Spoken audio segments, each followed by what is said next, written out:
High friends, welcome to Sam's kitchen. Friends, उन्हाळा चालू झाला ना की सगळं असं थंडगार खावंसं वाटतं. इनफॅक्ट गॅसच्या पुढे उभं राहायची सुद्धा इच्छा होत नाही बरं का. तर आपण मस्त असं थंडगार दहीवडा करणार आहोत. आता दहीवडा हा जो हे जे नाव आहे ते ऐकल्यावर आहे ना, जे वेट लॉसच्या जर्नीवर आहेत ना, तर त्यांना थोडंसं नाक मुरडतील बरं का. अरे बापरे, दहीवडा म्हटल्यावर तेलकट असणार, मग कसं काय आपण खाऊ शकणार. पण तुमच्यासाठी एक मस्त आनंदाची गोष्ट आहे की आपण आहे ना नॉन फ्राईड दहीवडा करणार आहोत. एकदम गिल्ट फ्री आहे. बरं, आणि ही जी प्रोसेस करताना किंवा ही रेसिपी करताना ना भरपूर टिप्स दिलेल्या आहेत. पूर्ण व्हिडिओ नक्की बघा.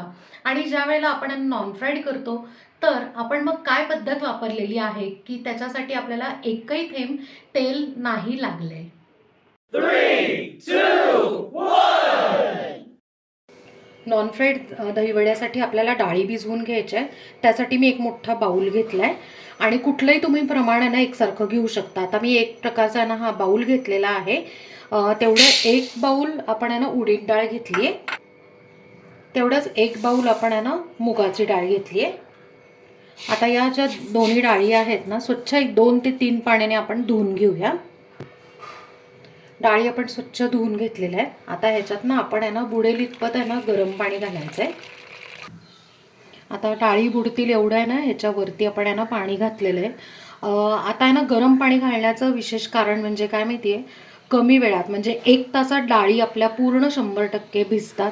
आणि दुसरी गोष्ट म्हणजे गरम पाण्यात आहे ना डाळ भिजवली की काय होतं, आपले जे वडे असतात ना तर ते हलके होतात. यासाठी आता आपण काय करूयात की ह्याच्यावर झाकण ठेवून बरोबर 1 तास आपण भिजत ठेवूयात. 1 तास झाला, आपण चेक करूया. डाळी आपल्या इतक्या मस्त भिजलेल्या आहेत. हे बघा, मस्त असं छानपैकी ना भिजून मस्त अशा मऊ झालेल्या आहेत.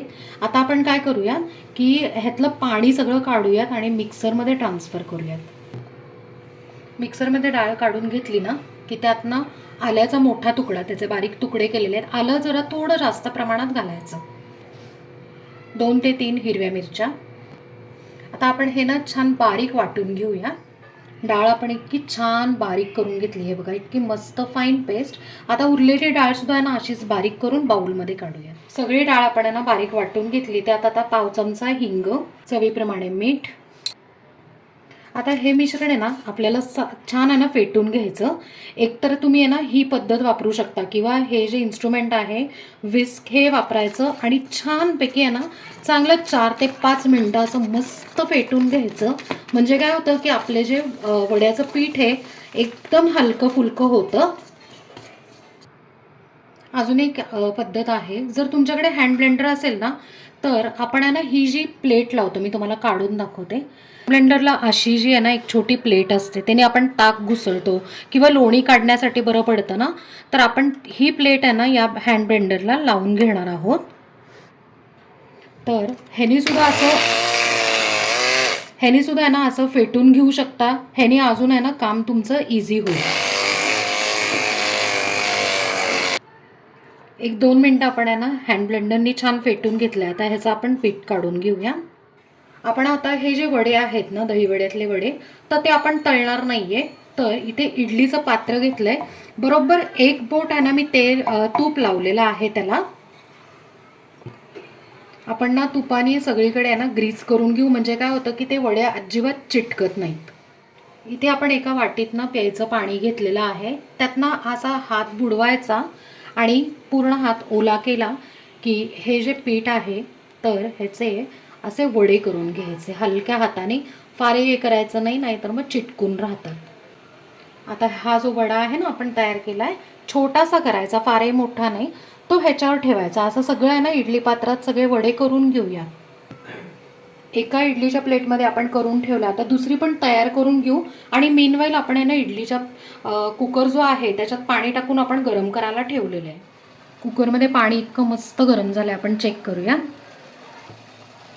मस्त उकळी आलेली आहे. आता आपण गॅस बारीक करू आणि प्लेट ठेवून घेऊया.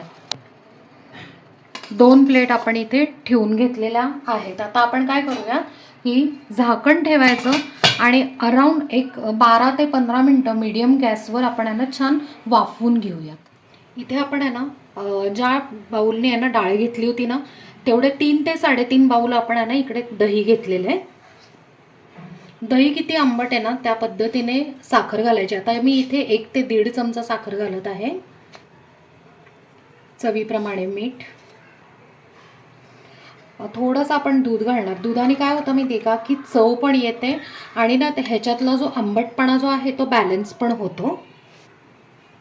तर आपण आहे ना आता हे दही फेटून अशा पद्धतीने प्लेन दही पण करू शकतो, पण इथे आपण आहे ना थोडासा एक रंग देणार आहे. इथे मी थोडंसं असं बिटाचं पाणी घेतलेलं आहे. आपल्याला छानपैकी ना असं थोडंसं कलरफुल असं दही करणार आहोत आपण, थोडंसं असं पिंकिश कलर, आणि छान फेटून घ्यायचं म्हणजे साखरही विरघळते आणि मीठही छानपैकी त्याचा मिठाचा स्वाद उतरतो त्याच्यात. बिटाचं पाणी किंवा प्युरी जे काही आहे ते तुम्हाला किती डार्क पाहिजे किती लाईट पाहिजे त्या पद्धतीने तुम्ही यूज करू शकता, पण शक्यतो असं ना हलकी पिंकिश शेड ठेवायची. आता दही तर तयार झालेलं आहे. पहिली गोष्ट काय करायची की दही तयार झाल्यावर फ्रीजमध्ये ठेवून टाकायचं, म्हणजे थंडगार दहीवडे आपल्याला खाता येतात. आपल्याला दहीवड्याला शेवटी गार्निशिंगसाठी चटण्या लागणार आहेत. पहिली चटणी आहे इकडे खजूर आणि चिंचेची चटणी. ही आपण आपल्या चॅनलवर व्हिडिओ त्याचा आहे, त्याची लिंक मी डिस्क्रिप्शनमध्ये देते. आणि ही जी आहे ती हिरवी पुदिन्याची चटणी आहे, जी नुकतीच आपण सँडविचचा व्हिडिओ दाखवला होता त्याच्यात केलेली आहे. सो सगळे डिटेल्स जे डिस्क्रिप्शनमध्ये सगळे मिळून जातील. आणि थोडंसं गार्निशिंगला आहे ना ही बुंदी आहे, ऑप्शनल आहे. तुम्हाला बुंदी नको असेल स्किप केलं तरीही चालू शकतं. एक ना 15 मिनटं झालेत, आपण यांना झाकण उघडून चेक करूया. आपण फक्त चेक करूयात. येस, अजिबात चिटकत नाहीत बघा हाताला. आता काय करूयात, गॅस बंद करायचं आणि या जो दोन्ही प्लेट आहेत ना त्या कोमट करून घेऊया. आता कोमट झालेला आहे. हा जो चमचा आहे तो पाण्यामधनं बुडवून घेतलेला आहे, म्हणजे काय होतं आपले जे वडे आहेत ते हे बघा इझिली छान निघतात. मी अजून एक वडा तुम्हाला काढून दाखवते. हे बघा इझिली निघतो आणि छान असे हलके झालेले, जाळी पण आलेली आहे. आता काय करायचं आहे, हे जे वडे आहेत तर ते या बाऊलमध्ये आपण आहे ना प्यायचं पाणी घेतलेलं एकदम स्वच्छ आहे. तर काय करायचं, हे वडे काढून ह्याच्यावर थोडंसं एक 5 ते 8 मिनटं आपण बुडवून ठेवायचे, म्हणजे काय होतं सॉफ्ट झालेले आहेत पण एक्स्ट्रा सॉफ्ट होतात भिजवून ठेवल्यामुळे. आपण 7 ते 8 मिनटं आहे ना छान भिजवून ठेवलेले आहेत. आता काय करायचं आहे की थोडंसं असं पाणी आहे ना प्रेस करून काढून घ्यायचं आणि एका प्लेटमध्ये काढून घेऊयात. वडे आपण आहे ना एका प्लेटमध्ये काढून घेतलेले आहेत. आता आपण दहीवड्याचं प्लेटिंग करणार आहोत. याच प्लेटमध्ये काय करायचं आहे की आपण जे थंडगार असं दही करून घेतलेलं आहे ना सगळं ह्याच्यावर घालून घेऊया. आता त्याच्यावर हिरवी चटणी, आता त्याच्यावर चिंचेची चटणी, त्यावर आता मस्त अशी कुरकुरीत खारी बुंदी आणि फायनली त्याच्यावर थोडासा चाट मसाला, मस्त असा ना चटपटीत लागेल ना यासाठी. फ्रेंड्स, अशा पद्धतीने मस्त असा आहे ना समर स्पेशल म्हणजे उन्हाळा विशेष थंडगार असा नॉन फ्राईड न तळता केलेला दहीवडा इथे तयार आहे आणि थंडगार असा तो तुम्ही आहे ना सर्व करू शकता. काय मंडळी, आहे ना एकदम चविष्ट. आणि महत्त्वाचं म्हणजे तुम्ही जर अशी प्लेट कोणापुढे ठेवली ना कोणाला कळणार सुद्धा नाही की हा नॉन फ्राईड दहीवडा आहे. सो आता जे वेट लॉस जर्नीवर आहेत किंवा कोणाला तेलकट खायचं नसेल ते तर एवढे खुश होणार आहेत. सो नक्की आहे ना ही जी रेसिपी आहे ती नक्की करून बघा आणि मला कमेंटमध्ये सांगा. ह्याच्या व्यतिरिक्त आपण आहे ना बरेच असे चाटचे पदार्थ केलेले आहेत जे वेट लॉससाठी आहेत किंवा अगदी झटपट होणारे सुद्धा आहेत. असे शॉर्ट रेसिपीजसुद्धा आहेत. ह्याच्या सगळ्या लिंक्स डिस्क्रिप्शनमध्ये देते, नक्की चेक करा आणि मला करून कमेंटमध्ये सांगा. आपल्या चॅनलला सबस्क्राईब करा, लाईक करा, शेअर करा आणि कमेंट करा आणि बेल आयकन नक्की प्रेस करा नवीन व्हिडिओजच्या नोटिफिकेशनसाठी. थँक्यू.